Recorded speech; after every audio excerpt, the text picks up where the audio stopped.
உங்களுக்கே கிடைத்திருக்கிற ஒரு பெரிய நிதி, பெரிய ரிஷி, சிறந்த ஆழ்வார் எப்படியும் சொல்லலாம் அழகாக.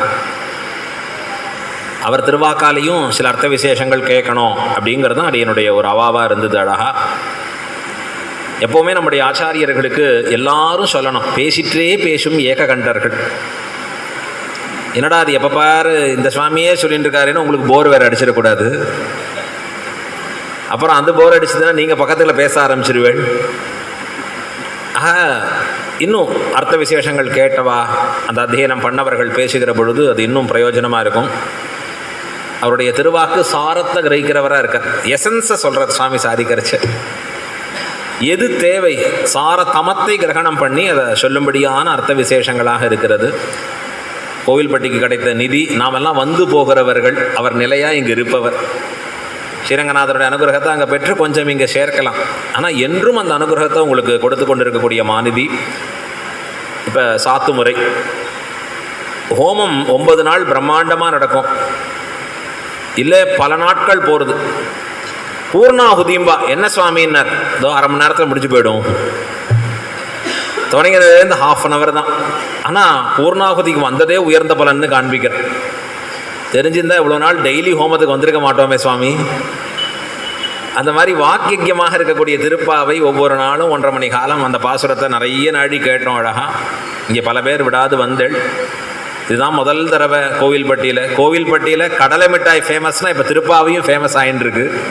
அது சுவாமி பண்ண பெரிய உபகாரம்னு நாம் சொல்லணும். அழகாக அங்கேருந்து திருப்பாவை ஏதோ பாசுரம் சேவிப்போங்கிறது போய் அர்த்த விசேஷங்கள் வியாக்கியானங்களோடு சேவிப்போம் அப்படிங்கிறதும், பெரியவாச்சான் பிள்ளையோடு செய்த வியாக்கியானம் அப்படிங்கிறதும் இன்றைக்கி பல பேருக்கு தெரிஞ்சிருக்குங்கிறது ரொம்ப ரொம்ப சந்தோஷமான விஷயம். எல்லாருமே ரசிகர்களாக இருக்கட். நானும் இங்கே யோசிச்சு பார்ப்பேன், எப்படியே இருக்காளேன்னாரு. மேலே ஏதான ஆடினா கூட தெரிய மாட்டேங்கிறது. முகத்தில் பூர்த்தியாக அதை உன்னிப்பாக கவனிக்கிறதுலையே இருக்கிற நோக்கு ஒவ்வொரு முகத்துலேயும் பார்க்குறோம். எனக்கு ரொம்ப சௌகரியம். உங்கள் முகத்தில் தெரிகிறத வச்சே தெரிஞ்சு சொல்ல வேண்டியதுதான் என்னோடது. நாம சிரமப்படுறதுக்கு எதுவும் இல்லை. அழகா இப்போ பூர்ணாகுதி சாத்துமுறை 10 நிமிஷம் தான் முடிச்சிடலாம். மற்ற நாள்லாம் தான் ரொம்ப நாடி ஆறுது. 29வது பாசுரம் ரொம்ப சௌகரியமாக போச்சு. அர்த்த விசேஷங்கள் குமாரனே சொல்லி முடிச்சுட்டா அழகா. ஆகையால் எனக்கு ஒரு பாசுரம் குறைஞ்சது அப்படின்னு வச்சுக்கலாம். அதில் விட்ட அர்த்தங்களை மட்டும் அப்படின்னு எடுத்து காண்பிக்கிறேன். இது சிற்றஞ்சிறுகாலேங்கிற பாசுரம். ஆண்டாள் பிராப்பியத்தை அறுதியிடுகிறாள். என்ன பலம், பறை பறைன்னு சொல்கிறா. இறைவா நீதாராய் பறை அப்படின்னு சொல்கிறாளே, இந்த பறைன்னு சொல்கிறச்சே அது என்ன அர்த்தம், பறை கொள்வான் அப்படின்னு சொல்கிறச்சே என்ன பறை வேணுங்கிறா. அதை தான் இந்த பாசுரத்தில் நீ குற்றேவளங்களை கொள்ளாமல் போகாது அப்படின்னு வார்த்தை சொல்லுவது. உனக்கே நாம் ஆட்செய்வோம், உன் திருவடிக்கே என்றும் கைங்கரியம் பண்ணி நிற்போம் அப்படின்னு ஆண்டாள் எது பறைங்கிற அர்த்தத்தை காண்பிக்கிறார். பகவான் திருவடிகளில் செய்யக்கூடிய அனன்ய பிரயோஜனமான கைங்கரியம் என்பதை தெரிவிக்கிறார். அதுதான் சுவாமி சாரதமமாக அழகாக தெரிவித்தார். இங்கே தெரிவிக்கிறச்சே இப்போ ஒரு தடவை 29வது பாசுரம் இன்றைய நாள் பாசுரம். முதல் ஒரு 4-5 நாள் கிடச்சிருக்குமோ என்னமோ தெரியல. அப்புறம் அன்றைய பாசுரம் அன்றைக்கே கிடைக்கிறது. இன்றைக்கி தான் 29 அன்றைக்கி தான் கிடைக்கிறது. மற்ற நாள்லாம் எல்லாம் பின்னாடி லாகிங் ஆகிட்டுருப்போம். ட்ரெயின் வருது எங்கே நான் பின்னாடி வந்துன்னு இருக்குப்பா. இன்றைக்கே நமக்கு ஆண்டாள் பண்ண கிருபை என்னென்னா இன்றைக்கி பாசுரத்தை இன்றைக்கி அனுபவிக்கிறோம். அழகாக ஒரு தடவை எல்லாருமா அனுசந்தானம் பண்ணுவோம். இன்னும் ஒரு 10 நிமிஷம் தான் பூர்த்தி பண்ணிடலாம். அதுக்கப்புறம் சில ஸ்பீச்சஸ் முடிச்சுட்டு பண்ணலாம். நீங்களும் கேட்டவர்கள் கூட ஸ்பீச் கொடுக்கலாம். ஏதானே இவ்வளோ நாள் நாங்கள் கேட்டுகிட்டே இருந்தோம், பேசுகிறதுக்கும் இருந்தால் கூட 2 நிமிஷம் சொல்லணும்னு தான் சொல்லலாம் கூட அழகாக. இப்போ இன்றைய பாசுரம் இன்னைக்கு சித்தம் சிறுகாலே வந்து உன்னை சேவித்து உன் பொத்தாமரை அடியே போத்தும் பொருள் கேளாய் பெத்தம்மே துண்ணும் குலத்தில் பிறந்து நீ குத்தேவளங்களை கொள்ளாமல் போகாது இத்தை பறைகொள்வான் அன்னுகான் கோவிந்தா எத்தைக்கும் ஏழேழு பிறவிக்கும் உந்தன்னோடு உத்தோமே யாவோம் உனக்கே நாம் ஆட்செய்வோம் மற்றைனம் காமங்கள் மாத்தேலோர் எம்பாவாய். இந்த ஒரு பாசுரத்தையாவது அனுசந்தானம் பண்ணுங்கோ என்று ஆச்சாரியர்கள் பட்டர் குறிப்பாக தெரிவிப்பார். அழகா விடிவோரை எழுந்திருந்து 30 பாசுரம் அனுசந்தானம் பண்ண கடவன், இல்லை மாட்டிற்றனாகில் இந்த ஒரு பாசுரமாவது அனுசந்தானம் பண்ண கடவன், இல்லையாகில் நாம் இருந்த இருப்பை என்று காண்பித்தார். அழகா இது ரொம்ப சாரதமமான பாசுரம். திருவாய்மொழியில் எப்படி ஆழ்வார் பிராப்பிய நிஷ்கிருஷம் பண்ணுதல், பிராப்பியத்தை வரையறுத்தல் அப்படின்னு வரையறுத்து காண்பிக்கிறார். இந்த வரையறுத்து காண்பிக்கக்கூடிய இடம் போல இதுலேயும் எது பலம், ஆண்டாள் எதை பலமாக சொல்லுகிறார்? சிற்றம் சிறுகாலே வந்து உன்னை சேவித்து உன் பொத்தாமரையடியே போற்றும் பொருள் கேளா. எதற்காக வரோம்? எம்பெருமானே கேள்னு சொல்கிறச்சே, பெற்றம் மேய்த்து உண்ணும் குலத்தில் பிறந்து. நீ பிறந்த குலம் என்ன? மாடு மேய்த்த குலம். மாடு மேய்த்தல்னா சாதாரணம் இல்லை, தவறாக நினைக்கிறோம். இன்றைக்கி சயின்ஸு அறிவியல் ஒரு பார்வை பார்க்கறது. கோங்கிறது பெரிய தனம். அதுதான் அந்த காலத்தில் மாடுன்னு சொன்னால் செல்வம்னு பேர். வேறதுக்கு என்ன பேர் தெரியுமா? அந்தனர் மாடு, அந்தனர்களின் செல்வம். மாடுன்னா செல்வம். ஏன் செல்வம்? இன்றைக்கி சொல்கிறான் சயின்ஸில், நாட்டு மாடுகள் இருக்கிற இடத்துல பாசிட்டிவ் வைப்ரேஷன் இருக்குது, அதை நீ பிரதட்சணம் பண்ணால் உன் மனசு சாந்தம் அடைகிறது. இதெல்லாம் சாஸ்திரம் சொல்லியிருக்கு. கோமத்தியே வசாமியகம். கோஷாலை இருக்குது பாருங்க, அந்த இடத்துல வசித்தேன்னா அது நித்திய சுத்தி. அது அந்த காலத்தில் சஞ்சாரம் வரச்சே பெரியோர்கள்லாம் ஆச்சாரியர்கள்லாம் எங்கே தங்குவா? கோஷாலையில் தான் தங்குவா. அது பரமசுத்தி. அது அந்த இடம்ங்கிறதுலேருந்து இந்த மாடு மேய்க்கிறதுன்னு இருக்கே சாதாரண விஷயமே இல்லை. ரொம்ப பக்குவம் வேணும், ரொம்ப அன்பு வேணும், ரொம்ப பரிவு வேணும், ரொம்ப அதன் பேரில் கனிவு வேணும், நிறைய நல்ல பண்புகள் இருக்கணும். சாதாரணம் இல்லை மாடு மேய்த்த. படிப்பு வரலையா? போடா மாடு மேய்க்கப்போ. படிப்பாவது படிச்சிடலாம், மாடு மேய்க்க தான் வராது. சாதாரண விஷயம் இல்லை. ஏன் அப்படின்னா அந்த பசுமாடை மேய்த்துட்டு போகிறான் பாருங்க, இவன் என்ன பண்ணுவான் தெரியுமா? பெரிய ஒரு தூக்கில் கட்டின்னு வந்துடுவான் சாப்பாடு. என்னென்ன இது எங்கே உக்காந்துட்டு சாப்பிட்டு அசை போடுமோ அந்த இடத்துல பக்கத்தில் நிழலை பார்த்து உட்காந்து சாப்பிடுவான். அதை தான் ஆண்டாள் சொன்னார், பெற்ற மேய்த்து உண்ணும். நீ மேய்ச்சிட்டு வரைய பசு, அது சாப்பிட்ட பிறகு நீ சாப்பிட்றது எவ்வளோ பெரிய விசேஷம். அழகா நித்தியம் போய் கோவை தடவி கொடுக்குறான். அது அதனுடைய அந்த கழுத்து பகுதியில் தடவி கொடுத்தல், இதெல்லாம் சாஸ்திரம் புண்ணியம்னு சொல்கிறது. நிறைய புண்ணியங்களை சொல்கிறது. கோ பக்கத்தில் போகிறச்ச என்னெல்லாம் புண்ணியம் உண்டு. இதெல்லாம் இன்றைக்கி என்ன சயின்ஸ் சொல்கிறதுன்னா, எஜமானன் அப்படி தடவி கொடுத்தா அவன் உடம்புல ஏதான வியாதி தெரிஞ்சுதுன்னா இந்த பசு அதற்கு வேண்டிய உணவை, மூலிகை உணவை அது சாப்பிட்டு வந்து அந்த பாலை கொடுத்து அதனால் அவன் வியாதியும் குணமாகும். அப்படிப்பட்ட ஒரு அறிவு ஜீவி. சாதாரணம் இல்லை. நமக்கு எல்லாம் தொலைச்சிட்டோம். ஆங்கில கல்வி மோகத்தில் சகலத்தையும் நாமே பார்த்து அழித்தோம். இன்றைக்கி அதனுடைய வைபவம் கொண்டாடப்படுகிறது. பசு பாலை போல சிறந்த மருந்து இல்லை, தயிரை போல விட்டமின் B12 வேறு எதுவும் கொடுக்காது. 1000 சொல்கிறது சயின்ஸ். ஆனால் சாஸ்திரம் எவ்வளோ உயர்ந்ததா. பகவான் அப்படிப்பட்ட குலத்தில் பிறந்தான். பெற்றம் மேய்த்து உண்ணும் குலத்தில் பிறந்து. நீ எதற்காக பிறந்தாய்? குற்றேவலங்களை கொள்ளாமல் போகாது. அடிமை, அது எப்படிப்பட்ட அடிமையாக இருக்கணும் தெரியுமா? இந்த அடிமையை விவரிக்கிறார் ஆண்டாள். அது எப்படிப்பட்டதாக இருக்கணும்? அந்தரங்க விருத்திகள் தர வேணும். அழகாக சொன்னா ஸ்ரீரங்கத்தில் சொல்கிறச்சே, அந்தரங்க விருத்திகள் எம்பெருமானுக்கு உண்டான தாயார் செய்யக்கூடிய கைங்கரியம். சில பேரை கேட்பா, இந்த விஷயங்கள்லாம் அவர்கிட்ட பேசாதீங்க, அவர் ஆஃபீஸுக்கு தான் செக்ரட்டரி, இவர் தான் எனக்கு பர்சனல் செக்ரட்டரிம்ப. பர்சனல் செக்ரட்டரி வேறு, ஆஃபீஸ் செக்ரட்டரி வேறு. இப்போ ஆண்டாள் என்ன சொல்கிறா இந்த இடத்துல? குற்றேவல்னா நீ உனக்கு செய்யக்கூடிய அந்தரங்க விருத்திகள் எல்லாம் செய்ய வேணும். அதற்கு மேலே சொல்கிறா குற்றேவல், நீ உகந்த அடிமைகளை செய்ய வேணும். அடிமை செய்யறச்சே யார் உகக்கணும்? யார் ஏற்கிறாரோ அவர் உகக்கணும். அப்படி செய்யணும் அடிமை. இவனுக்கு சௌகரியமா வரும் ஆச்சாரியனே, வரும் வந்துட்டு கொஞ்சம் வேகமாக வரும், கொஞ்சம் வேகமாக வரும். அவர் கூப்பிட்றாரு, ஏன்டான்னார், சீக்கிரம் முன்னாடி உட்காரும், முன்னாடி உட்காரும். உட்காந்தோன்னே டப்புன்னு இவன் முதல்ல உட்கார. என்னடான்னார், நல்ல வேலை ஃபேனை பார்த்து உட்காண்டோம் சுவாமி. இவருக்கு அந்த ஃபேன் வேணும். நல்ல அருமையான சிஷ்யர்கள் ஆச்சாரியர்கள்ட்ட இருப்பா. அது எப்படின்னார், அடேங்கப்பா, இந்த குருவுக்கு மிஞ்சிய சிஷ்யர்கள். 2 சிஷ்யர் ஒரு ஆச்சாரியன் வச்சிருந்தான். ரொம்ப 2 பேரும் போட்டி போட்டு கைங்கரியம். இவன் வலது கால் பிடிச்சா அவன் இடது கால் பிடிப்பான். அவன் எப்படி பிடிக்கிறான்னு பார்த்து இவன் அதுக்கு மேலே, அவன் இங்கே தீர்த்தம் கொண்டு வந்தால் இவன் அதுக்கு மேலே பாலை கொண்டு வருவான். இப்படி 2 பேரும் ஒரே போட்டி. இதில் வலது கால் பிடிக்கிற சிஷ்யன் ஒரு நாள் வரல, இடது கால் பிடிக்கிற சிஷ்யன் வந்தான். அவன் காலை பிடிச்சுட்டு இருக்கான், ஆச்சாரியனுக்கு விடாமல் கைங்கரியம். ஆச்சாரியன் சொல்றாரு, அடே இடது கால் இன்னைக்கு ஒன்றும் பண்ணலடா, அந்த வலது கால் ஒரே வலிக்கிறதுடா, இந்த காலை பிடிச்சு விடுறான்னு. சுவாமி அது முடியாது சுவாமி. என்னடா கால் வலிக்கிறது எனக்கு, பிடிச்சு விடுறான்னு முடியாதுங்கிறேன். சுவாமி அது பண்ண முடியாது. ஏன்டானார், அது அவன் கால் சுவாமி. அப்ப என்னடா என்னோடது இடது கால் தான். ஆச்சாரியன் சொன்னார், 2 காலும் என்னோடதுடா. என்னடா நீங்க எப்படா பிடிச்சிருந்தீங்க, எனக்கு எங்க வலிக்கிறதோ அங்க. இப்ப இவனுக்கு எப்படின்னா, நான் எங்க பிடிச்சு விடுறேனோ அங்கதான் நீர் எடுத்துக்கணும். ஆனா எப்படி தேவை, அவர் திருவுள்ளம் மகிழும்படியாக செய்ய வேணும்.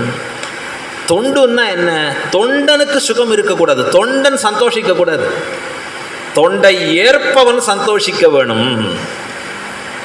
கம்பெனியில் போய் வேலை பார்க்குறச்சே மேனேஜர்கிட்ட, சார் என் டியூட்டி முடிஞ்சுது, அப்புறம் முடிஞ்சால் ஃபைல் வேணும்னு எடுத்துகிட்டு போங்க. அவர் பாப்பார், அப்படியா, நாளில் நீ வேலைக்கே வராத. அங்கே போனால் மேனேஜர் திருப்தி ஆகிட்டாரா, மேலதிகாரிகள் என்ன சொல்கிறா, சந்தோஷிக்கலாமா? அங்கே பண்ணுறச்சே இங்கே பண்ணுறான். இங்கே பெருமாள்கிட்ட வந்தா, பெருமாளே நான் எதை கொடுக்குறேனோ அதை வாங்கிக்கோ, நான் எப்படி கொடுக்குறேன்னு அதை வச்சுக்கோ. அதுக்கு குற்றேவலான்னா இல்லைன்னுட்டான்.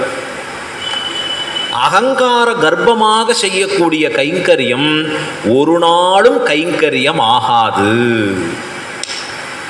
நல்ல உணரணும். சொரூப ஞானம் நிரம்ப பெற்றவர்கள் அகங்காரத்தோட பண்ணுவதான இருந்த கைங்கரியமா இருந்ததுன்னா அது பகவானுக்கு உகப்புடையதாக மாறாது. அதுதான் பின்னாடியும் சொல்ல, உனக்கே நாம் ஆட்செய்வோம், இற்றை பறைகொள்வான் அன்றுகான் கோவிந்த. 3 இடத்துல கோவிந்தான்னு திருநாமம் சொன்ன ஆண்டாள். கூடாரை வெல்லும் சீர் கோவிந்தா கொண்டாடி சொன்னா, குறை ஒன்றுமில்லாத கோவிந்தா கொண்டாடி சொன்னா. இந்த பாசுரத்துல மட்டும் ஆண்டாள் சொன்னா, இற்றை பறைகொள்வான் அன்றுகான் கோவிந்தா. அப்படின்னா என்ன அர்த்தம் தெரியுமா, இந்த பசுமாடு மேய்ச்சி மேய்ச்சி உனக்கு அறிவே மங்கி போச்சு, போ நீயும் கோவிந்தா, பிரயோஜனம் இல்லை. என்ன ஆச்சுன்னா, எப்படி சொல்லணும் தெரியுமா, நீ எப்படி சொல்லணும், பறைன்னு நாங்க கேட்டாலே ஆழ்பொருளை அறிய வேணும். மேம்பொருளை பேசலையே, நீ மேம்பொருளா பேசுவ, என்ன பேசணும், ஆழ்பொருளை அறிந்து சொல்ல வேணும். நீங்க மிலிட்ரிலாம் போனேன்னு வச்சுக்கோங்க, உங்க ஊர்ல தான் எக்ஸ் சர்வீஸ் மேன் நிறைய பேர் இருக்காரு, கேட்டேன்னா சொல்லுவா. அங்க எப்படி இருக்கும்னா, சாதாரணமா பேசுறது இருக்கக்கூடாது, கோடு வேர்டுன்னு ஒன்று இருக்கு உள்ள, அதுதான் முக்கியம். அங்க நமக்கு ஒண்ணுமே புரியாது, நமக்கு எந்த வேர்டே புரியாது. அங்க ஏன் அதை சொல்றான்னா, எதிரிக்கு தெரியாம சொல்லணும், அது ஆழமா இருக்கணும், அவனுக்கு மட்டும் கரெக்டா புரிஞ்சுக்கணும். அதை போல சாஸ்திரங்கள் கேட்கறச்சே மேலெழுந்த வாரியா சொல்ற பொருள் முக்கியம் இல்லை. சார் நான் தமிழெல்லாம் படிச்சுட்டேன், நன்னா படிப்பேன், என்ன படிப்பேன், திருப்பாவை சொல்லுங்களேன், மார்கழி மார்கழி திங்கள் மாதம் மதி சந்திரன் நிறைந்திருக்கிற, அவ்வளோதான் சொல்ல முடியும். அதனுடைய ஆழ் பொருள் என்ன, ஆழ்ந்து பார்க்கக்கூடிய பொருள் என்ன என்று ஆராய்பவர்களே ஆச்சாரியர்கள். கடல் மேலே பார்த்தா உப்பு ஜலம்தான், உப்பு கரிக்கிறதுன்னா ஆழ்கடலில் மூழ்கி முத்து குளிப்பவர்களுக்கு முத்து கிடைக்கிறது. ஆழ்கடல்ல முழுகணும், அர்த்த விசேஷங்கள்ல உள்ள முழுகணும். நீ என்ன மேம்பொருளை பார்க்கிற எம்பெருமானே, மேல இருக்கிற பொருளையா தெரிஞ்சுக்கிற? கோவிந்தா போராது உனக்கு, தெரிஞ்சுக்கோன்னு சொல்ற ஆண்டாள். நாங்கள் எதற்கு வந்தோம் தெரியுமா, உனக்கே நாம் ஆட்செய்வோம், உனக்கே பண்ணுவோம். கொஞ்ச நாளை அழுத்தி சொல்லணும், உனக்கே அப்படின்னு சொல்லணும். எவ்வளோ சொல்கிறோம், ஏண்டா உனக்காகவே இந்த வாழ்க்கையை வாழ்ந்தேனே, சண்டை வரச்சே பாருங்கோ என்னமா சொல்லுவா, ஒவ்வொருத்தரும் சொல்லிக்கிறச்சு. இப்போ எம்பெருமான்கிட்ட சொல்றச்சே எப்படி சொல்லணும், உனக்கே நாம் ஆட்செய்வோம். நாங்கள் ஆட்செய்தல் என்றால் தொண்டு செய்தல், மற்ற நம் காமங்கள் மாற்று. கேட்டோம், என்ன சுவாமி டெய்லி கோயில் போய் பிரதட்சணம் பண்ணிட்டு இருக்கேரே? ஆமாம். என்ன பெருமாள்கிட்ட அவ்வளோ ஈடுபாடா? இல்லை டாக்டர் வாக்கிங் போன்ட்டார், சரி கோயிலை சுற்றுவோம். பரவாயில்ல, அது வருது, ரொம்ப நல்ல விஷயம், அதுக்காக வருதுங்கிறது கூட சந்தோஷம். ஆனால் எப்படி இருக்கணும்னா, நாம் செய்கிற அடிமை எனக்கு பிடிக்கிறதுன்னு செய்கிறதோ எனக்கும் பிடிச்சிருக்கட்டும், பெருமாளுக்கும் பிடிச்சிருக்கட்டும். ஒரு கோயிலில் போனேன், இந்த ஊரில் போனால் கூடாரை வெல்லும் சீர் கோவிந்தா. அங்கே போனால் அன்றைக்கி ஆஹா, இன்றைக்கி கூடாரை வெல்லும் சீர்னாலே எல்லாருக்கும் ஒரு ஆனந்தம் தான். ஏன்னார், இந்த மூட நெய் பெய்து முழங்கை வழிவார அக்கார விடுசில் ஷீரான்னும். இதை மிஸ் பண்ணலாமா? மற்ற நாள் வெறும் பொங்கல், இன்றைக்கி தான் சக்கரை பொங்கல் ஸ்பெஷல் ஆச்சேன்னு அங்கே போனால் அவர்கிட்ட கேட்டால் அன்றைக்கி என்ன பிரசாதம்னார், கோதுமை உப்பா விநியோகம், ரவ உப்பா. எங்கள் ஆண்டாள் எதையுமே பாடலையே, வேற ஆழ்வார்கள் யாருமே சொன்னது இல்லையே, என்ன புதுசாக இருக்கு, இந்த கோயில் எதான கிரமம் இருக்கா, எதான இதில் இல்லை சுவாமி, கொஞ்சம் சுகர் அதிகமாக இருக்குது, அதனால் அதை மாற்றிட்டோம் பிரசாதத்தை. என்ன முடிவு பண்ணுறான்னா, பிரசாதம் இவனுக்குன்னு முடிவு பண்ணிட்டான். யாருக்கு இல்லை? உள்ள இருக்கிற பகவானுக்கு இல்லை. இதைத்தான் சொன்னார், உனக்கே நாம் செய்வோம் மற்றை நம் காமங்கள் மாற்று. பெருமாளே, பிரசாதம்னு இருக்கணும், அது உனக்கும் சௌரியமாக இருக்கணும், எனக்கும் சௌரியமாக இருக்கணும். பார்த்துக்கோ கொஞ்சம், இல்லை எனக்கு மட்டுமே சௌரியமாக இருக்கணும், இதில் இருக்கக்கூடாது. எப்படி இருக்கணும்?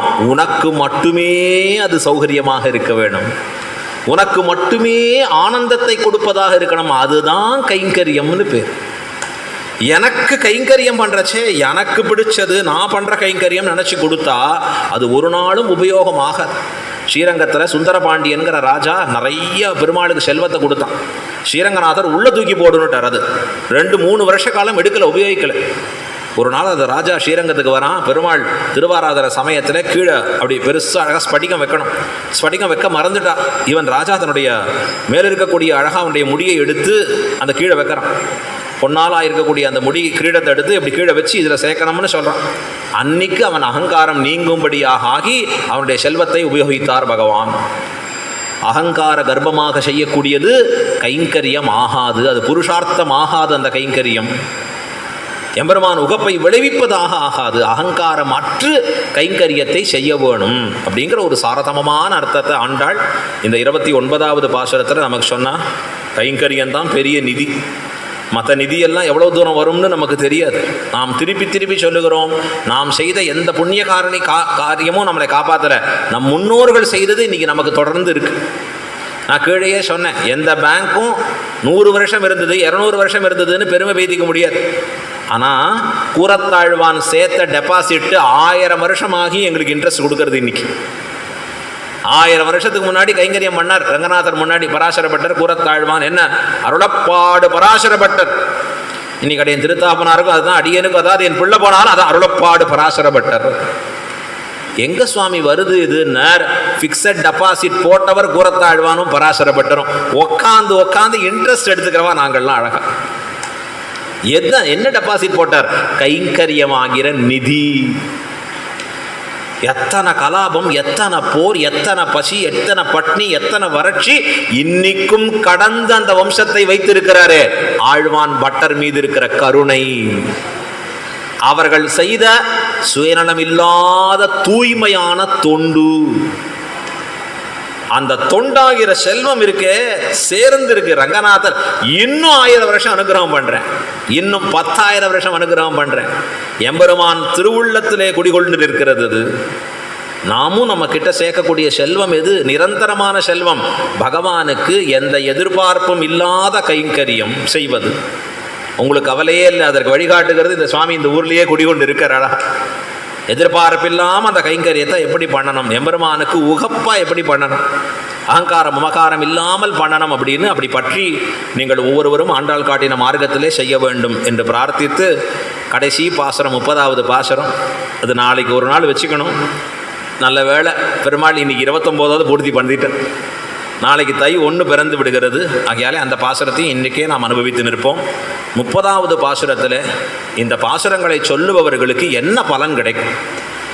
எல்லாருக்குமே பலத்தை உத்தேசி தான் போகிறது. சாஸ்திரம் சொல்கிறதுனா மூர்க்கோபி சலத்தே வினா பிரயோஜன். மூர்க்கன் கூட பலம் இல்லாமல் போகிறது இல்லை. இது சொன்னால் என்ன பயன் கிடைக்கும், என்ன பயன் கிடைக்கும்னு சொல்கிறது தான் உண்டு. ஒரு ஊரில் ஒரு மகாவித்வான் எழுந்தருளினர், பரம வைராக்கியசீலர். பெரியோர் வந்திருக்காரேன்னு ஒருத்தன் போய் சேவிச்சான். அவர் சுவாமி நல்ல விஷயம்னு சொல்லுங்க அப்பா, இந்த ஆத்மா நல்ல கதிக்கு மோட்சத்துக்கு போகணும், ஆகையாலே நீ காலங்காத்தால் எழுந்து நான் சொல்கிறதெல்லாம் பண்ணு. என்ன பண்ணணும் சுவாமி சொல்லுங்கள். விடியற் காத்தால் எழுந்து எத்தனை மணி? 3:30 மணிக்கு எழுந்துக்க. எப்பவும் பெருமாளுக்கு வேண்டிய அழகான உன்னுடைய நீ குளிச்சு ரெடியாகி திருவாரத்துக்கு வேண்டியதெல்லாம் சரி பண்ணி இப்படியெல்லாம் ஒன்றொன்னா சொல்லிட்டு அபிகமனம்னு பேர் இந்த காலங்காத்தால் எழுந்து பண்ணுறது. அப்புறம் உபாதானம் அப்படிங்கிறது பேர் அழகாக திருவாரணம் சித்தப்படுத்தி வைத்தல். அடுத்தது இஜ்ஜைன்னு பேர், பகவானுக்கு 12 மணி காலத்தில் உச்சி காலத்தில் எம்பெருமானுக்கு அழகாக திருவாராதனம் பண்ணி போகிறது. அதுக்கப்புறம் என்ன பண்ணுறது அப்படின்னா சுவாத்தியாயம் படித்ததெல்லாம் சொல்லி பார்த்துட்டே இருக்கிறது. அதுக்கப்புறம் சாயந்தரம் 7-8 மணிக்கு மேலே இப்போ படுத்துக்கலாமோ இல்லையே சுவாமின்னார். இல்லை, யோகத்தில் இருந்தார் அழகாக. மனசு பகவானை ஞானித்தினா சரி. அப்புறம் எப்போ படுத்துக்கிறது? நான் 12-1 மணிக்கு அப்படி பண்ணுறச்சே தூங்கிட்டு திருப்பி 3:30 மணிக்கு எழுந்துருன்னு. அவன் கையை கூப்பினா, இதுக்கு நான் இங்கே வரவே மாட்டேன் போங்க. மோட்சமாக இன்னொன்று இவ்வளோ பண்ணணுமா? ஒரு நாளைக்கு 5 வேளை கிளம்பி போயிட்டான். அடுத்து இன்னொருத்தர் வந்தார் அழகா. அவர்கிட்ட போய் இவன் கேட்குறான், யார் வந்தாலும் போய் நிற்கிறான் அவர்கிட்ட போய். அவர் சிரிச்சுட்டே சொன்னார், என்ன வேணும்பா? ஏதாவது ஒரு நல்ல வார்த்தை சொல்லுங்கள், நான் கடைபிடிக்க முடியாது தானே சொல்லுங்கள் சுவாமி. அவர் இவனை பற்றி புரிஞ்சுது. ஏன்பா ஒரு 100 பேர் இந்த பக்கம் உனக்கு விதவிதமாக அலங்காரம் பண்ணணும், ரொம்ப அருமையாக இருக்குமே. அந்த 100 பேர் மாலைகளை உனக்கு சூட்டினா அற்புதமாக இருக்குமே. விதவிதமான ஆடைகள் வச்சு காத்திருந்தா அற்புதமாக இருக்குமே. சத்திர சாமானங்கள் வீசி ஒன்று அழைச்சிட்டு போனா இன்னும் அற்புதமாக இருக்குமே. அவனுக்கு ஒரே தாங்க முடியல குஷி. இதெல்லாம் உனக்கு கிடைச்சதுன்னா சுவாமி எனக்கு உடனே கிடைக்கணுங்கிறான். என்ன பண்ணணும் இதுன்னு? அது கஷ்டம்பா. இல்லை சொல்லுங்க, கஷ்டம் பண்ணுறேன். அது கஷ்டம்பா, முடியாது. இல்லை பண்ணியே தீர்றேன். காலங்காத்தால் எழுந்துக்கணுமே, கண்டிப்பாக எழுந்துக்கிறேன். அடுத்த திருவாரம் சித்தம் பண்ணிக்கிறேன், பெரிய திருவாரம் பண்ணுறேனே, படிக்கிறேனே. கொஞ்சம் ராத்திரிக்கு முன்னாடி யோகத்திலேயே இருக்கணுமே மனசினர், எல்லாம் பண்ணுறேனே. இதையே தான் முன்னாடி இருக்கிறவர்னு சொன்னார், மாட்டேன்னா. இப்போ இவர் சொல்கிறச்சே கேட்குறான். ஏன்னார் பலத்தில் ஆசை வந்துடுது. என்ன பையன் மேலே போனால் 100 பேர் மாலையை வச்சுருப்பா, சந்தனத்தை வச்சுருப்பா, அழகான ஆபரணங்களை வச்சுருப்பான்னு உடனே சந்தோஷமாயிடுது. அந்த பலத்தில் ஆசை வந்தால் கஷ்டங்கள் மறந்து போகிறது. பலத்தில் என்ன பலன் கிடைக்கும்? ஆண்டாள் திருப்பாவையை சொன்னால், ஆண்டாள் பெற்ற பயன் நமக்கும் கிடைக்கும்னா, செங்கண் திருமுகத்து செல்வத் திருமாலால் எங்கும் திருவருள் பெற்று இன்புறுவர். எம்பெருமானம் பிராட்டியும் பக்கத்தில் சன்னிவேஷம் பண்ணிட்டு சதா பூர்ண கட்டாட்சம் பண்ணி கொண்டிருப்பார்கள். ஆண்டாளுக்கு கிடைச்சது, கோபிகைகளுக்கு கிடைச்சது, நமக்கு கிடைக்குமா? கோபிகைகள் கிருஷ்ண பக்தியில் மூழ்கினான். கிருஷ்ணன் தான் அவளுக்கு எல்லாம். கோபிகைகளுக்கு என்ன வேறொன்று அறியாதவர்கள் அவர்கள். எல்லாம் உயிரே கிருஷ்ணன் தான். உண்ணும் சோறு, பருகும் நீர், தின்னும் வெற்றிலை எல்லாம் கண்ணன். அந்த கோபிகைகளை போல அனுகாரம் பண்ண ஆண்டாள், அவளுக்கும் பலன் கிடைச்சிது. அனுகாரம்னா வேஷம் விட்டு கொள்ளுது. நமக்கு ரெண்டுமே வராது. ஆண்டாளை போலையும் இல்லை, கோபிகைகள் போலையும் இல்லை. நமக்கு என்ன தெரியும்? மார்கழி திங்கள் மதுரைந்திர நாளால் நீராட போதுவீர் போதுவினோ சீர்மலுக்கும் ஆய்ப்பாடு செல்வ சிறுமீர்கள் கூறுவேல் கொடுத்துருங்க. என்ன காமிக்கிறேன்? பிரசாதம் ஆயின்னு இருக்கா இல்லையா? இவருக்கு முடியறதுக்குள்ள ஆயிடணுமே, கரெக்டாக வரணுமே பிரசாதம். இங்கே அதுக்குள்ள அங்கே செய்க, அங்கே இதுக்குள்ள டப்புன்னு 2 பாசனம் போய்டும். ஆடி மழை கண்ணா அடுத்தது போயிடுவார். எப்போ வையத்து ஓங்கி உள்ளங்கள் இருந்தார், அது அப்புறம் நாளைக்கு பார்த்துக்கலாம்பா. எத்தனை பண்ணுறோம் நாம், படுத்துகிற பாடு 1 2. சில பேர் திருப்பாவை சொல்லிட்டு, என்ன சுவாமி திருப்பாவில் 35 பாசனம்? என்னப்பா 35ங்கண்ணா? சொன்ன 2 பாசனத்தையும் 4 பாசம் திருப்பி சொல்ல வேண்டியது, அதனால் 35 பாசனம் அன்னைக்கு. நம்ம அதெல்லாம் பண்ணுறத ஆண்டாளும் பெருமாளும் எப்படி கேட்டுன்னு இருக்காளோ. இதெல்லாம் சாதாரண விஷயமா? சாதாரண விஷயமே இல்லை. இதையும் கேட்டு நாம் எப்படி பலம் பெறுவோம்னா, பட்டர் சொன்னார், கண்டிழந்த தலைநாகு தோல் கன்றுக்கும் இறங்குமா போலே இவள் பாசுரம் கொண்டு புக நமக்கும் அமையும். ஆண்டாள் பாசுரத்தை பாடிண்டே போகிறோமே, போகிறச்சே பகவான் கண்ணை மறைச்சிடுவான். என்ன மறைச்சிடும் தெரியுமா? ஆண்டாள்கிட்ட இருக்கிற பாசம் பகவான் கண்ணை மறைச்சிடும். சொல்லுவாளே பார், பாசம் கண்ணை மறைக்கிறது. பகவானுக்கும் அப்படி கண்ணை மறைக்கிறது. என்ன வந்ததெல்லாம் ஆண்டாள் போல் இருக்கு. ஏன்னா கோதை சொன்ன திருப்பாவை நம்ம சொல்லிட்டு போகிறோமே, அடா ஆண்டாளே சொல்கிறாளே என்று எம்பெருமான் திருவள்ளம் பற்றி. எப்படி ஒரு கன்றுக்குட்டி பிறந்த அன்னைக்கு அது இறந்து போச்சு. தோல் கன்றுக்குட்டியை வச்சு அந்த மடியில் முட்டுவான். ஏன்னா மாடு பால் சுரக்கணும், பால் கறக்கணும். அது ஒன்று என்ன பண்ணும்? பசுமாடு என் கன்றுக்குட்டி தான் உயிரோடு இருக்கு போல் இருக்குன்னு நினச்சி பாலை கொடுக்கும். அதை போலே பகவான் ஆண்டாள் எப்பயோ சேர்ந்தாச்சு அங்கே. இன்னும் ஆண்டாள் சொன்னா போலே நாம் பாசுரங்களை சொல்கிறத கேட்டு நமக்கும் அருள் புரிவான். என்று பட்டர் இந்த பாசுரத்தில், திருப்பாவை 30வது பாசுரத்தில் இருக்கக்கூடிய சாரதமமான அர்த்தத்தை சொல்கிறார். இதை மட்டும் சொல்லி பூர்த்தி பண்ணுவோம் இன்னைக்கு. வங்க கடல் கடைந்த மாதவனை கேசவனை திங்கள் திருமுகத்து சேயிழையார் சென்னிறைஞ்சி அங்கப்பறை கொண்டவாற்றை அணிபுதுவை பைங்கமல தந்தெரியல் பட்டர்பிரான் கோதை சொன்ன சங்கத் தமிழ் மாலை முப்பதும் தப்பாமே இங்கிப் பரிசுரைப்பால்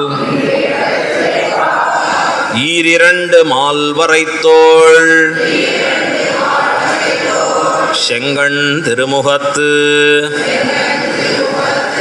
செல்வத் திருமாலால் எங்கும் திருவருள் பெற்று இன்புருவர் எம்பாவாய். ஆண்டாள் அற்புதமாக தெரிவிக்கிறார். வங்க கடல் கடைந்த மாதவனை கேசவனை, பகவான் க்ஷீராப்தி சமுத்திரத்தை கடைகிறான். ரொம்ப ஆச்சரியமான காரியம் அவன் செய்வது. கூர்மாவதாரத்திலே தேவர்களுக்காக அமுதை எடுக்க வேணும் என்பதற்காக பகவான் சமுத்திர மதனம் பண்ணினான் எம்பெருமான். அந்த சமுத்திர மதனம் என்பது எப்படிப்பட்டதாக நிற்கிறது அப்படின்னு சொன்னால், அந்த கடல் கடைந்திருக்கக்கூடிய நொய்ப்பம்னு சொல்கிற ஆச்சாரியர்கள். அதில் என்ன மேன்மைப்பா எம்பெருமானுக்கு, கடல் கடையறச்சே அங்கே இங்கே நிறைய அந்த சமுத்திரத்தில் கப்பல் போனால் கூட அது ஒன்று கூட அசங்காத குலுங்காத கடையிறான். வங்க கடல் கடைந்த, அந்த கடல் கடையிறதே ஒரு சாமர்த்தியமாக இருக்கு. எம்பெருமான் அந்த சமுத்திர மதனம் பண்ணுறச்சே அப்படி கடலை கடையும்படியாக இருக்குது. பெரிய மந்திர பர்வதத்தை ஒன்று வச்சு வாசுகியை நானாக பிடிச்சிண்டு, இந்த பக்கம் தேவர்கள் இந்த பக்கம் அசுரர்கள் ரெண்டும் சேர்த்தி, இது வந்தால் அதுக்காகாது, அந்த குரூப் வந்தால் இந்த குரூப்புக்கு ஆகாது. அங்கங்கே இந்த குரூப் கோஷ்டி பூசல் இருக்குமே அழகா. இந்த மாதிரி ரெண்டு பேரும் இப்படி பிடிச்சி சண்டை போட்டுன்னு இழுத்து கடையிறான். கொஞ்ச நாள் கடைஞ்சா பாருங்கோ, அவ்வளோதான் பொத்துன்னு விழறா கீழே. பர்வதம் கீழே போக ஆரம்பிச்சுடுது. பகவான் கூர்ம ரூபி ஆகி அந்த நின்று கீழே அந்த பர்வதத்தை தாங்குறான் பெருமான், கீழே விடாதபடி. இவெல்லாம் சக்தியற்றவர்களாக கிடைக்கிறாங்கேருந்து பகவானே பார்த்தான், இவங்க கடைஞ்சா நடக்காதுன்னு சொல்லி 1000 தோளால் அலைகடல் கடைந்தான். தானே கடைஞ்சான் எம்பெருமான். அழகாக 1000 தோள்களை கொண்டு அழகாக அந்த பர்வதத்தை நாட்டி கடைந்தான் எம்பெருமான். கடைஞ்சி அங்கேருந்து ஒரு வஸ்துவாக உள்ளேந்து கிளம்பி வருது. அப்படியே அதை ஒவ்வொருத்தருக்கா ஒன்றொன்னா கொடுக்குற அந்த தேவர்கள்லாம் பார்த்துட்டே இருக்கா, என்ன வஸ்து வருது, மிஸ் ஆகிடக்கூடாது எதுவும். நமக்கு வேற வேண்டிய அமிர்தம் வராமல் போச்சுன்னா போச்சு, அப்படியே பார்த்துட்டு இருக்கான். ஆழ்வார் சொன்னார், அடே பரமபதநாதன் எம்பெருமான் க்ஷீராப்திநாதன் அமிர்தம் கடையறச்சே அவன் அழக, அவன் தோல் அழக, அவன் திருமுடி அழக பார்க்கறத விட்டுட்டு கீழே குனிஞ்சி பார்க்குறேளே, என்ன பிரயோஜனம் இது அப்படின்னு கேட்குறார் ஆழ்வார். அப்போ அதில் பிராட்டி எழுந்தருளுகிறார். அமிர்தமும் கிடச்சிது. அமிர்தத்தை தேவர்களுக்கு கொடுத்தான். பிராட்டி நேராக புகுந்து எம்பெருமானுடைய திருமார்பிலே அமர்ந்தார். இங்கே சொல்கிற ஆச்சாரியர்கள்லாம் பராசர பட்டர் சொன்னார், பெருமாள் அமிர்த மதனம் பண்ணதே தனக்காக தான் பண்ணிட்டான். எதனாலேன்னா தேவர்களுக்கு கோதை கொடுத்தான், உண்மையான அமிர்தத்தை தான் பெற்றானார். யார் உண்மையான அமிர்தம்னா, அமுதில் வரும் பெண்ணமுதான பிராட்டி. பெண் அமுது அந்த பிராட்டிங்கிறவள் இருக்காளே, சகலவிதமான திருக்கல்யாண குணங்களும் நிரம்ப பெற்றவள், தேவதேவ திவ்ய மகிழ்ச்சியாக இருக்கக்கூடியவள், ராஜமகிழ்ச்சியாக இருக்கக்கூடியவள், சகல சம்பத்துக்கும் உரியவளாக இருக்கக்கூடியவள், பகவானிடத்திலே வருவதாலே பகவானுக்கு மேன்மையை கொடுப்பவள் அவள். அவளை பெற்றான் எம்பெருமான். உண்மையா என்னாச்சுன்னார், தேவர்களுக்காக பண்றேன்னு சொல்லி தன் பிரயோஜனத்தை பெற்று போந்தான். மாதவன் பேர், பிராட்டியினுடைய மணாளனாக இருக்கிறான் எம்பெருமான். வங்க கடல் கடைந்த மாதவனை கேசவனை, கேசவஹா நிறைய அர்த்தம் இருக்கு. துவாதச திருநாமத்தில் முதல் திருநாமம் கேசவன். கஹான்னு சொன்னா பிரம்மன், ஈஷஹான்னு சொன்னா சிவன். இருவருக்கும் நாதனாக இருக்கக்கூடியவன் பகவான். அடுத்த அர்த்தம் கேசவஹா கிளேச நாசனஹா, கிளேசங்களை போக்குபவன் எம்பெருமான். அடுத்தது கேசிங்கிற அரக்கனை வதம் செய்தவன் கேசவஹா. இப்படி எம்பெருமானுக்கு பல அர்த்தங்கள். அதுக்கு மேலே அழகான கேசத்தை உடையவன், அழகான கூந்தல் உடையவன் எம்பெருமான். கேசவனை மைவண்ண நறுங்குஞ்சி குடல் பின் தாழ ஆழ்வார் வர்ணிக்கிறாரு. இந்த அமிர்த மதனம் பண்றச்சே அவனுடைய குடல் அங்கும் இங்கும் அலையறிகிறதா. இந்த தேவர்கள் அதை பார்க்கறத விட்டு கீழே பார்த்துட்டு இருக்காடு. நம்பெருமாள் புறப்பாடு கண்டருளிச்சு அந்த நம்பெருமாளையே சேவிக்கிறத விட்டுட்டோ புளியோதரை நன்னா இருக்கே போச்சு, பிரயோஜனம் இல்லை. மாதவனை கேசவனை திங்கள் திருமுகத்து சேயிழையார். அவர்கள் முகம் எப்படி இருக்கு? சந்திரன் போல இருக்கு. பகவான தியானிச்சு தியானிச்சு பக்தி பண்ணி பண்ணி சந்திரமுகத்தை உடையவர்களா, குளிர்ந்த முகத்தை உடையவர்களா இருக்கா. அடியார்கள் முகம் பார்க்கறதுக்கே அழகா இருக்கும். ஏன்? எம்பெருமானை தியானித்து தியானித்து அப்படியே இருக்கு. திங்கள் திருமுகத்து சேயிழையார், அழகான திவ்ய ஆபரணங்கள் இருக்கு.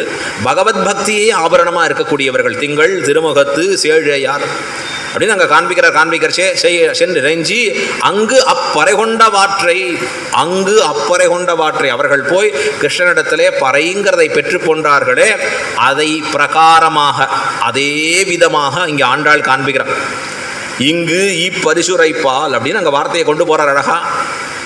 அணிபுதுவை பைங்கமல தந்தரியல் பற்றபிரான் கோதை சொன்ன சங்கத் தமிழ் மாலை 30 தப்பாமே இங்கு பரிசுரைப்பால். அங்கே போய் அந்த பறை வாங்கின விதத்தை இங்கே ஆண்டாள் யார் அவள் அழகாக சொன்னார் சுவாமி. ஆச்சாரிய சம்பந்தம் இதில் தேறுகிறது. அதுதான் அணி புதுவை பைங்கமல தந்தரியல் பட்டர்பிரான் கோதை சொன்ன ஆண்டாள் தன் தகப்பனாரை விட்டு சொல்லிக்கிறதே இல்லை. தான் பெருமாள்கிட்ட போனால் பகவான் ஏற்றுப்பாரோ ஏற்றுக்க மாட்டாரோ, இவருடைய சிஷ்யன்னு சொன்னால் ஏற்றுப்பாரான் பெருமாள். எப்போவுமே ஆச்சாரிய சம்பந்தம் நமக்கு ரொம்ப ரொம்ப முக்கியம். கிடாம்பி ஆச்சான் கள்ளழகர் திருவடியில் போய் நின்று கொண்டு அழகர்கிட்ட விஜாபனம் பண்ணுறார். என்ன ஏதான ஒரு பாசுரம் சொல்லும் அப்படின்னு உடனே அவர் சொல்கிறார், அகதிம்னு வார்த்தை சொல்கிறார். எனக்கு வேறு கதி இல்லைன்னு உடனே பெருமாள் சொல்கிறார், நம்மி ராமானுஜனை வைத்து கதி இல்லைன்னு சொல்லுவியா? உனக்கு ராமானுஜ சம்பந்தம் இருக்கு, நீ ஏன் கவலைப்படுற அப்படின்னு வார்த்தை சொல்கிறாராம். அதை போல பட்டர்பிரான் கோதை சொன்ன எந்த பக்தனும் தனித்து தன்னை பக்தன்னு ஒரு நாளும் சொல்லிக்க மாட்டான். தன்னை ஒரு வஸ்துவாக ஆக்கினது யார்? என் ஆச்சாரியன்தான்னு கொண்டாடிப்பான். ராமானுஜர் சொல்றார், ஆளவந்தாராலே அடியவனானே யத்பத அம்போருகத்தியான வித்வஸ்த அசேஷ கல்மஷா வஸ்துதாம் உபயாதோகம். என்னை புவியில் ஒரு பொருளாக்கி, என்னை இந்த புவியிலே ஒரு பொருளாக்கினவன் யாரு? என் ஆச்சாரியன். ஆச்சாரிய சம்பந்தம் தொலைச்சா பிரயோஜனம் இல்லை. அழகா ஆச்சாரியர்கள் சொல்லுவா, நிறைய நகைகள் பெண்கள் போட்டுக்கலாம், ஆனால் கல்யாணமான பெண்ணுக்கு என்ன நகை முக்கியம்னார்? தாலிங்கிறது ரொம்ப முக்கியம்.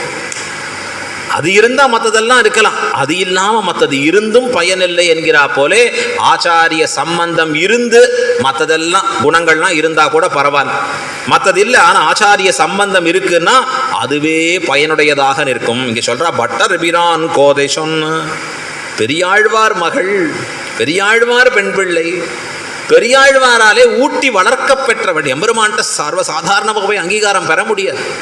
இந்த பெரியோர்கள் அங்கீகாரம் பெற்றாலே அந்த அங்கீகாரத்தை நாம் பெற்றுக்கணும். அவர்கள் திருவடி சம்பந்தம், அவர்கள் திருவடி சம்பந்தம் என்று அப்படி சொல்லி ஒதுங்கிக்கணும்.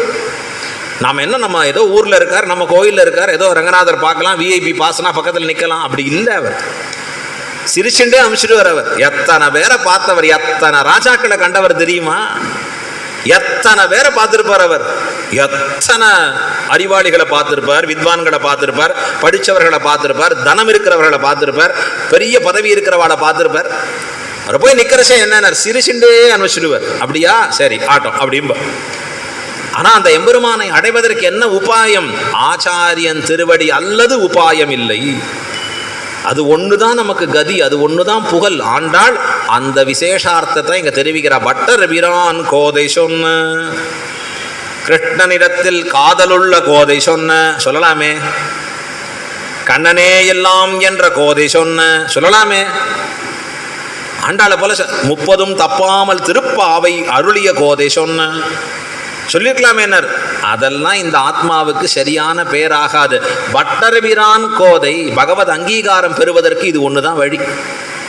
அவள் சொன்ன திருப்பாவை இருக்கிறதே, இந்த சங்க தமிழ் மாலை, அழகான தமிழ் மாலை. இப்படி எப்படி ஆச்சுன்னார், மேலே இருக்கிற பூமி பிராட்டி ஆண்டாள அவதாரம் பண்ண பிறகு வேதம் திருப்பாவையாக மாறிடுதான், சங்க தமிழ் மாலையாக மாறித்து 30 தப்பாமை. 30 பாசுரத்தில் ஒரு பாசுரம் விடாதே. தப்பாமைன்னா ஒரு பாசுரம் விடாதேன்னு அர்த்தம்.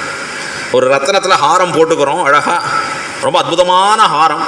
இந்த ரத்ன ஹாரம் எல்லாரும் பார்க்கறோம்னா கையை இப்படியே வச்சு பேசுகிறான், பார்த்தேடா பார்த்தேடா பார்த்தேடா அப்படின்னா ரத்ன ஹாரம் எப்படி இருக்கு? இவருக்கு பாவம் அன்னைக்கு இருக்கிற போதா குறைக்கு என்ன ஆச்சுன்னா 29 ரத்னம் இருக்கு, ஒரு ரத்னம் மட்டும் தொலைஞ்சு போச்சு, காணும். பார்க்கறவாலாம் எங்க ஒரு ரத்னம் காணுமே, ஒரு ரத்னம் காணுமே. 29 இருக்கோ இல்லையோ, வச்சுக்கலாமோ இல்லையோ, அதை கொண்டாடலாமோ இல்லையோ, இல்லை அதை ஒன்று காணுமே. அதை போல 30 தப்பாமே, ஒன்று குறைஞ்சா கூட போச்சு.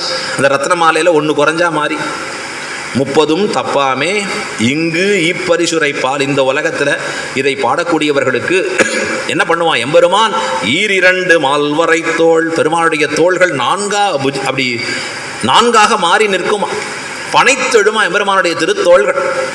உகவாதவர்கள் வந்தால் இருக்கிற 2 தோளையும் மறைச்சுமா பகவான், உகந்தவர்கள் வந்தால் 2 தோள் 4 தோள்களாக பனைக்குமா. இந்த ஈரிரண்டு மால்வரை தோள் செங்கண் திருமுகத்து செல்வத் திருமாலால், தாமரை போன்ற திருக்கண்களுடைய எம்பெருமானுடைய திருமாலால், பிராட்டி நாயகனான எம்பெருமானுடைய திருவருளாலே செல்வத் திருமாலால் எங்கும் திருவருள் பெற்று இன்புறுவர். இங்கும் அங்கும் எங்கும் பிராட்டியும் பெருமாளும் கூட இருந்து சேர்ந்து கொண்டு இவர்களின் திருஷ்ட பலங்கள் அதிர்ஷ்ட பலங்கள் எல்லாவற்றையும் அவர்களே பார்த்து கொள்ளும்படியாக. எப்படிப்பட்ட பாக்கியம் யோசிச்சு பாருங்க. நமக்கு ஒரு நல்ல வேலைக்காரன் வேணும், நல்ல வேலைக்காரன் வேணும், அத்தனை வேலைக்காரனை பிடிச்சின்னு வந்துடுவான். என்னாச்சு இப்போ சுவாமின்னா, ஐயோ அந்த வேலைக்காரனை பார்த்துக்கிறதுக்கு ஒரு ஆள் வேணும்பா, அவனையும் பிடிச்சின்னு வந்துடுவான். அப்புறம் என்னாச்சுன்னா இவா 2 பேரை சமாளிக்கிறதுக்கு ஒருத்தர் வேணும்பா. இப்படி தானே உலகத்தில் பார்க்குறோம், எல்லாம் அப்படியே ஏறிட்டு போயிட்டு இருக்கு. இப்போ இங்கே எப்படின்னா உங்களுக்கு என்ன வேணுமோ எல்லாம் பண்ணுவதற்கு தாயாரும் பெருமாளும் அங்கே சன்னிதானம் பண்ணுகிறார்கள், இவர்களோடே கூட இருக்காளாம். அந்த எங்கும் திருவருள் பெற்று இன்புறுவர், பரமானந்தத்தை அடைபவர்களாக நிற்பார்கள். உலகத்தில் அல்ப அல்ப விஷயங்கள், கொஞ்ச நாழி சுகம் கொடுக்குற விஷயம் கூடவே துக்கத்தையும் கொடுக்கறது. எத்தனை விஷயங்கள் உலகத்தில் பார்க்குறோம், சுகம் கொடுக்கறதோட துக்கமும் வருதுங்கிறத பார்க்குறோம். நாம் சாப்பிடக்கூடிய உணவு, கிடைக்கக்கூடிய பணம், உடுத்தக்கூடிய ஆடை எல்லாம் பாருங்க. வெயில் காலத்தில் நல்ல காஸ்ட்லியான புடவையில் இருந்துகிட்டே இருந்தால் 1 மணி நேரம் கழிச்சு ஃபேன் எங்கே இருக்குது, தொடர்ந்து இருக்க முடியலையே. துக்கமும் சேர்ந்து தான் வருகிறது. ஆனால் இங்கே சொல்கிறா இன்புறுவர்னு காண்பிக்கிற, வெறும் சுகமே இருக்கும் இவர்களுக்கு. எங்க பிராட்டியும் பெருமாளும் இருவருமாக கூட இருந்து இவர்களுக்கு வேண்டிய சுகங்களை பரிபூர்ணமாக பண்ணி கொடுப்பார்கள் அப்படின்னு ஆண்டாள் இந்த பாசுரத்தில் அற்புதமாக தெரிவித்தாள். ஆண்டாள் தெரிவித்தபடி நமக்கும் அந்த பலம் நிச்சயம். ஆண்டாள் எம்பெருமானை கைப்பிடித்த விதம் இருக்கே, ஆனால் ஆண்டாள் திருக்கல்யாணம், பகவான் எத்தனையோ கல்யாணம், கிருஷ்ணாவதாரத்தில் கல்யாணத்துக்கு குறைச்சலே இல்லை. எந்த பெண்ணை பார்த்தாலும் அங்கே கையை பிடிச்சின்னு கூட்டிகிட்டு போயிடுவார். அவ்வளோதான். கிருஷ்ணாவதாரத்தில் 16 மனைவிகள் உடையவராக கிருஷ்ணர் இருந்தார். பகு குடும்பி, இருக்கிறதுலையே பெரிய குடும்பம் அவர் தான். இப்படி சமாளிச்சார். நாரதரை அரண்டு போயிட்டார். இப்படிப்பா சமாளிக்கிற, எவ்வளோ பெரிய விஷயம்பா, ஒருத்தர்லாம் 1-2க்கே கஷ்டப்படுறாளே, நீ எப்படி 16,000 வச்சுண்டு? யார் கேட்குறார்? நாரதர் பார்க்கிறாருங்க. இப்போ இதெல்லாம் எத்தனையோ கல்யாணம் பண்ணியிருக்காரு எம்பெருமான். சீதா பிராட்டியை கல்யாணம் பண்ணுறச்சே வில்லை முறித்தார், நப்பின்னையை பண்ணுறச்சே 7 எருதுகளை அடக்கினார் அழகா. இன்னும் எத்தனையோ பண்ணார். ருக்மிணியோட கல்யாணம், அவனுடைய தம்பியை அவனை விதவிதமாக மாரபங்கம் பண்ணார் ருக்மிங்கிறவனை. அப்புறம் பிராட்டியுடைய கையை பிடிச்சிட்டார். எத்தனை பண்ணினார் அவர் பண்ண கல்யாணத்தில்னா, இந்த எல்லா கல்யாணத்தை காட்டிலும் ஆண்டாள் திருக்கல்யாணம் தலை சிறந்த திருக்கல்யாணம். ஏன்னர் ஆண்டாளே எம்பெருமானை பார்த்து செலக்ட் பண்ணிட்டான், இவர் தான்ப்பா எனக்கு. எம்பெருமானுக்கு அப்பா அங்கேருந்தே அப்ரூவல் வந்துதா, நானும் அக்செப்ட் பண்ணிக்கிறேன். மற்றதெல்லாம் நிறைய அவதின்னு ஒன்று இருந்தது. என்ன அவதி இருந்தது? இது பண்ண பிறகு இது தேறினா நீ என் கையை பிடிக்கலாம். ஆனால் இந்த இடத்துல எப்படின்னா, பெரியாழ்வார் இடத்துல ஆண்டாள் கொஞ்சம் பெருமாளின் பெருமைகளை சொல்லும். ஏம்மா உனக்கு கல்யாணம் பண்ணுற வயசாச்சே, மானிடவர்க்கு என்று பேச்சுப்படில் வாழகில்லை. மனுஷர்களுக்குன்னு சொன்னால் நான் வாழ மாட்டேன். என்னோட எந்த மனுஷனை சம்பந்தப்படுத்தி சொல்லக்கூடாது. நான் பகவானை தான் கல்யாணம் பண்ணிப்பேன். எந்த பகவானை கல்யாணம் பண்ணிக்க போகிற? திவ்யதேசங்களாக இருக்கு, 106 திவ்யதேசங்கள் எம்பெருமான் இருக்காரு. ஆண்டாள் சொன்னால் எல்லா பெருமாள் பெருமைகளையும் சொல்லும். இப்போ இந்த காலத்தில் சுயம்வரம்னு சொல்கிறாளே, அந்த காலத்தில் சுயம்வரம் தான் அழகாக வரிசையாக பையனை நிற்க வச்சு மணப்பெண் செலக்ட் பண்ணுவாள். இது லாய்க்கில்லை, இது லாய்க்கில்லை, இவர் பரவாயில்ல. அந்த மாதிரி ஆண்டாள் ஒவ்வொரு திவ்யதேசத்தை பெருமான் பெருமையாக கேட்குறான். பத்ரிகாசிரமம் எப்படி இருக்கார், சாலக்கிராமம் எங்கே இருக்கார்? பத்ரிகாசிரமம் ஐயோ ஒரே குளிர் தாங்க முடியாது, அந்த பெருமானை விடு. அடுத்தது சாலக்கிராமம் ஜலத்திலேயே வாசம் பண்ணுவார், அவர்கிட்ட ஒன்றும் பிரயோஜனம் இல்லை. ஒவ்வொரு எம்பெருமானா அவனுடைய வைபவங்களை கேட்டு கேட்டு கடைசியாக திருவரங்கத்து எம்பெருமானின் வைபவம் சொல்கிறார். கண்ணழகராக இருப்பவர், குழலழகராக இருக்கக்கூடியவர், வாயழகராக இருக்கக்கூடியவர், கொப்பூழில் எழுகுமல பூவழகராக இருக்கக்கூடியவர் யாரு? தென்னரங்கத்து இன்னமுது. அந்த ஸ்ரீரங்கநாதருடைய வைபவத்தை கேட்ட ஆண்டாள் மயங்கி நிற்கிறாள். என் மணாளன்னா இவர் தான் ஆண்டாள். நான் இவரை தான் என் கணவனா செலக்ட் பண்ணியிருக்கேன். இவர் பார்த்தார், ஐயோ ஏதோ சாதாரண பக்கத்தில் ஒரு பெருமாள்னா பரவாயில்ல, ஏதோ ரெக்கமெண்டேஷன் பண்ணி போயிடலாம். இவர் செலக்ட் பண்ணது பெரிய பெருமாளாச்சு, அவர் பக்கத்தில் சாதாரணமாக போக முடியாது. அவருக்கு இன்னும் கவலை என்னாச்சுன்னார், பெரிய கவலை. பெரிய பெருமாளோட சம்பந்தம்னா என்ன வரும்? உடனே அவருக்கு யோசனை வந்துடுது நிறைய.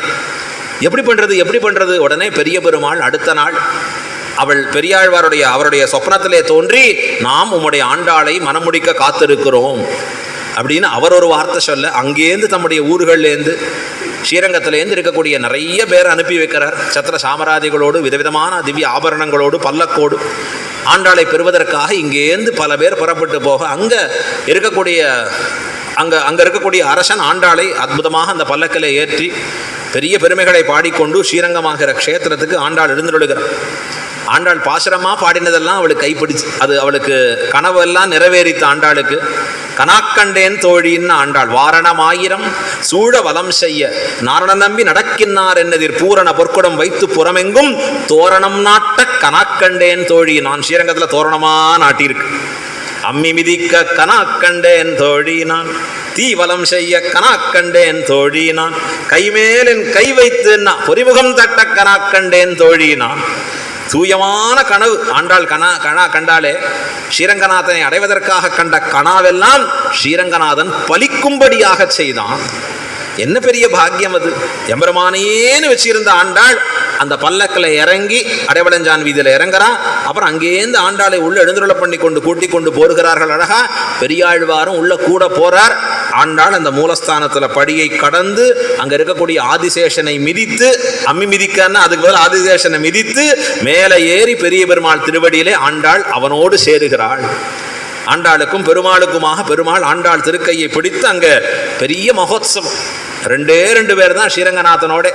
முதல்ல திருப்பானாழ்வார்னு ஒரு ஆழ்வார் அவர் ஸ்ரீரங்கநாதனுடைய திருவடிகளை சேர்ந்து அவரிடத்துல அனுபவத்தை பெற்றார். ஆண்டாள் பெரிய பெருமாள் திருவடியிலே தான் நித்திய வாசம் செய்யக்கூடிய பெறாப்பேற்றை பெற்றால் பெரியாழ்வார் யோசிக்கிறார், ஐயோ ஒருமகள் தன்னை உடையேன் உலகம் நிறைந்த புகழால் திருமகள் போல வளர்த்தேன் செங்கன்மால் தான் கொண்டு போனான். இவருக்கு வந்த பாசுரமும் உண்மையை எடுத்து, இவர் ஆண்டாள் நினைச்சு பாடலை, அவர் பாட்டுக்கு பகவத் அனுபவத்தில் பாடினது உண்மையை எடுத்து. ஒரு மகள் தன்னை உடையன், ஒரே பெண்ணு தானே, திருமகள் போல தானே வளர்த்தேன் அவளை, என்னாச்சு இது செங்கன்மால் கொண்டு போனான். உடனே பெருமாள் அவரை அழகா சாந்தமனம் பண்றார். பெரியாழ்வார் கவலைப்படாதீங்க, நீர் என்ன கவலைப்படாதீங்க அப்படின்னா, நமக்கு இனி நீரே மாமனார், நமக்கு மாமனாருங்கிற பட்டம் அருளுகிறேன் இங்கே அப்படின்னு அற்புதமா அருளி. இது என்ன ஆச்சரியம் பாருங்க, ஸ்ரீரங்கத்தோட சம்பந்தம் எல்லாம் பெரிய பெரிய, அதாவது ஸ்ரீரங்கத்தில் பெருமாள்னா பெரிய பெருமாள், மோலம்னா பெரிய மோலம், கோயில்னா பெரிய கோயில். இவருக்கு பொண்ணை கொடுத்த மாமனாரும் பெரிய ஆழ்வார். முன்னாடியே பிளான் பண்ணி வச்சுட்டார் போல் இருக்கு ஸ்ரீரங்கநாத், இப்படிதான் வரப்போறது அழகா அப்படின்னு தெரிஞ்சு அந்த பெரியாழ்வாரை தான் மாமனாராக ஸ்வீகரித்து கொண்டு ஆண்டாளை தனக்கு எப்போவும் இன்துணைவியாக பிரியாதவளாக கைப்பிடித்த ஸ்ரீரங்கநாதன் அந்த ஆண்டாளின் திருக்கல்யாண மகோத்சவத்தை நாம் எல்லாம் இன்னைக்கும் கொண்டாடும்படியான நன்னாள் தான் இந்த போகி திருநாள். எல்லா கோவில்கள்லையும் ஆச்சரியமாக ஆண்டாளை எம்பெருமான் திருக்கரம் பிடித்திருக்கக்கூடிய வைபவத்தை கொண்டாடக்கூடிய அற்புதமான ஒரு சுதினம். அந்த சுதினத்தை ஸ்ரீரங்கநாதர் கோயில் என்று பெற்ற ஸ்ரீரங்க ஸ்தலத்திலேருந்து கோயில் பட்டியில் ஒரு மாதம் வாசம் செய்ய வைத்து நமக்கு இந்த அற்புதமான ஒரு பாக்கியத்தை மார்கழி 30 தப்பாத இந்த அனுபவத்தை கொடுக்கும்படியான வாய்ப்பு கொடுத்தாருன்னா பெரிய பெருமாள் திருவடிக்கும் ஆண்டாள் திருவடி கொடுக்கும் எத்தனை ஆயிரம் கோடி பல்லாண்டு பாடினாலும் அது போராதுன்னு தான் சொல்லணும், நன்றி சொன்னாலும் போராதுன்னு சொல்லணும். அதற்கு மேலே வியாக்கியானங்கள் அருளிய பெரியவாச்சான் பிள்ளை முதலான பெரியோர்கள், அந்த வியாக்கியானங்களை அருளி செய்திருக்கக்கூடிய அடியனுக்கு சொன்ன ஆச்சாரியர்கள், கோவில் வித்வான் வைகுண்டவாசி ஸ்ரீவே நரசிம்மாச்சாரியார் சுவாமி, கோரண்டா பட்ர சுவாமி, எழுந்துள்ள ஸ்ரீவே திருப்புலானி சுவாமி, இப்படிப்பட்ட பெரிய மகான்கள் எல்லாம் அர்த்த விசேஷங்களை எதையும் எதிர்பார்க்காதே சொன்னா. எங்களுக்கு எல்லாம் கூப்பிட்டு ஒரு நாள் லீவ் போட்டால் தலையில கொட்டி உட்கார வைப்பா. ஏன் வரல, ஏன் அர்த்தம் கேட்கல, இது புரிஞ்சுதா இந்த பங்கி அப்படின்னு கேட்பா. அழகா கேட்டு அந்த வர்த்த விசேஷங்களை உபகரித்தார்கள். அவர்களுடைய திருவடிகளுக்கும் பல்லாண்டு பாடி நாம் நிற்கிறோம். அழகா அங்கேருந்து அடியனை இன்றளவும் அற்புதமாக வளர்த்து சேர்த்திருக்கக்கூடிய திருத்தகப்பனார். இதெல்லாம் சம்பிரதாயத்தில் இருக்கிற அர்த்த விசேஷங்கள் வாசிக்கணும், அதற்கு சேர படிப்பும் அதற்கு தகுந்தபடியான ஒரு படிப்பு இருக்கணும் அப்படின்னு சிஏவியும் படிக்க வைக்கும்படியாக இருந்து பொழுதுபோக்காக இதைத்தான் வைத்திருக்க வேண்டும்னு அவருடைய பிரேரணையாலே வரும்படியாக இருக்க அவருடைய திருவடிகளுக்கும் பல்லாண்டு பாடி. என்னதான் இருந்தாலும் வெறும் பிரம்மச்சாரியாக இருந்தால் போராது, இவருக்கும் ஒரு பெண்ணை கொடுப்போம்னு கொடுத்த அந்த மாமனார் சுவாமி கொண்டை நம்மளையும் எம்பெருமான போல திருவோடு இருக்கிறவனா மாற்றும்படியாக செய்த அடியனுடைய மாமனார் சுவாமி அங்கே எழுந்தொழி இருக்கார் அழகா.